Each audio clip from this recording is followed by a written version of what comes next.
fairness, ang saya-saya. Ang world class ang aming biyahe, in fairness. Lalagyan niya sa Facebook niya. Correct. Grabe naman ang nangyari dito, ano? Sa lobo. Ano, kaya nagkakanyan niya? Ano, ay di maisan dito.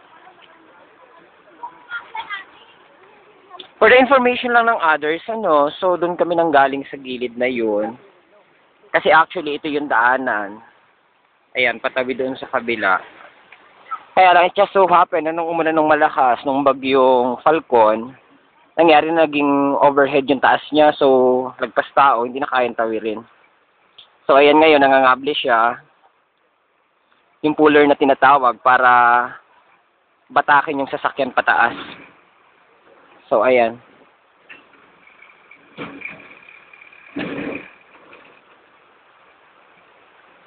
So gaano man siya kahirap, kakayanin siya.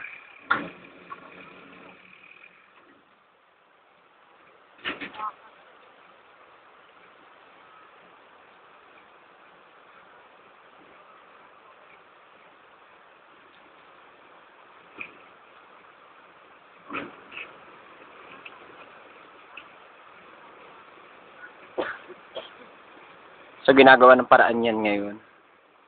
Pero yun naman kasi yung lawak ng ilog na, oh.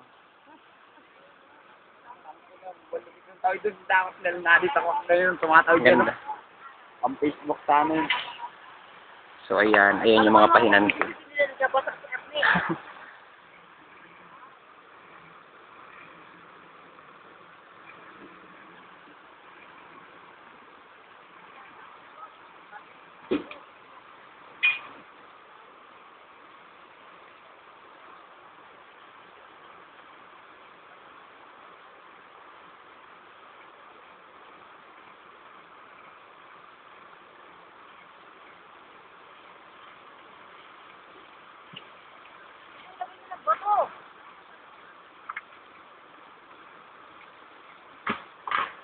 So tinulungan na nila yung sasakyan, nilagay na nila ng mga bato para may pagkapitan yung gulong.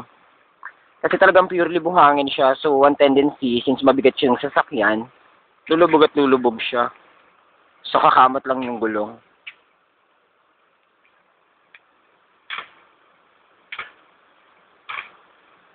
So ganito talaga yung traditional way ng mga tao dito, no, para sa biyahe. Yearly to yung panahon ng tag-ulan, ganito talaga yung nararanasan. So, nakaka-adapt na. Sa tatlong biyahe ng Mamuyaw, ito lang yung kay Kuya Rovel na jeep. Siya yung pandiinan na tinatawag kasi pag panahon ng tag-ulan, siya lang talaga yung nakakadaan dito. So, try uli nila mag-puller.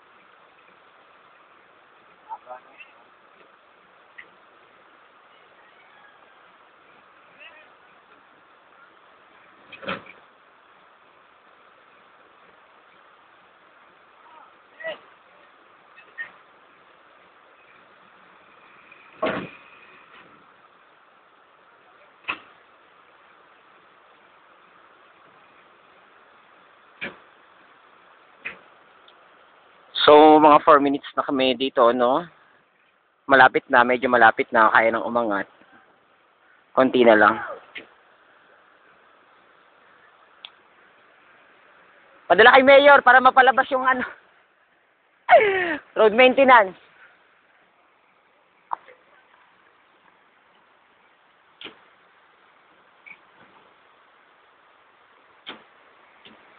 So, namatay na yung makina.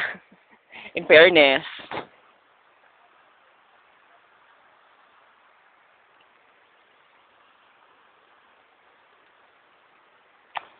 Nagloloko yung pamao na.